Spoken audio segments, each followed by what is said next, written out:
Jampitsus atau Jaksa Agung Muda lainnya untuk bisa mengkonfirmasi soal ini sehingga semuanya clear. Kemungkinan akan panggil Jaksa Agung untuk mengonfirmasi hal ini agar secepatnya bisa terselesaikan. Sedangkan dari sudut pandang Nasir, ia menyebut tidak masalah dengan kerjasama pengerahan aparat TNI di Kejaksaan.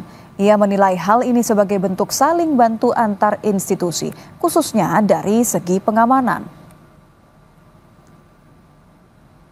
Ya, menurut saya bisa saja nanti dalam rapat dengan kejaksaan, ya apakah Jaksa Agung, apa Jampitsus atau Jaksa Agung Muda lainnya untuk bisa mengkonfirmasi soal ini sehingga semuanya clear, tidak ada prasangka atau tidak ada katakanlah image atau spekulasi yang negatif. Apalagi memang Presiden Pak Prabowo Subianto sudah memerintahkan secara khusus kepada Kejaksaan Agung dan institusi negara lainnya agar penertiban kawasan hutan menjadi prioritas.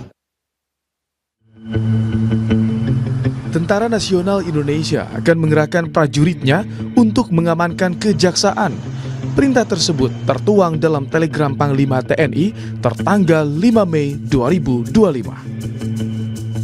Penjagaan TNI di Kejaksaan Agung dan Kejaksaan Tinggi ini mendapat sorotan dari masyarakat. Keterlibatan TNI dalam pengamanan kejaksaan dapat dianggap menimbulkan tumpang tindih kewenangan antara militer dan aparat penegak hukum sipil.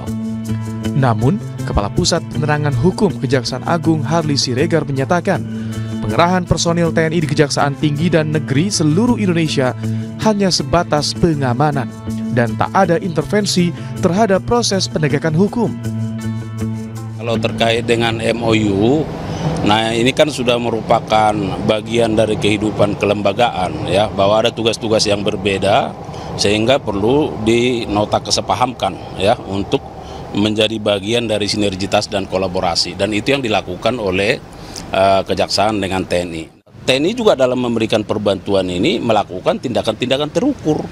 Nah, jadi tidak ada kaitannya dengan penegakan hukum yang dilakukan oleh Kejaksaan.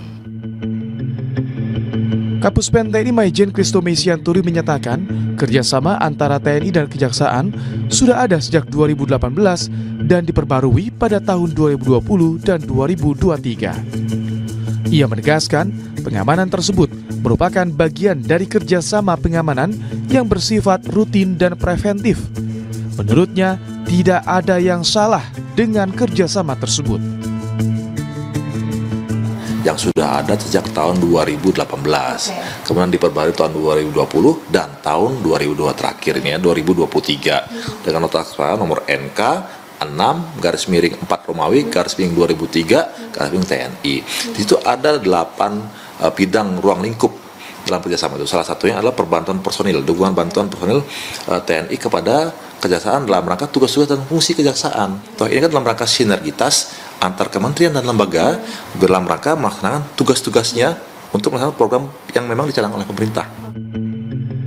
Adapun soal pengawalan melekat terhadap pejabat kejaksaan saat ini masih didiskusikan, sebab nantinya akan berpengaruh dengan jumlah pengamanan bangunan dan aset Korps Adiaksa.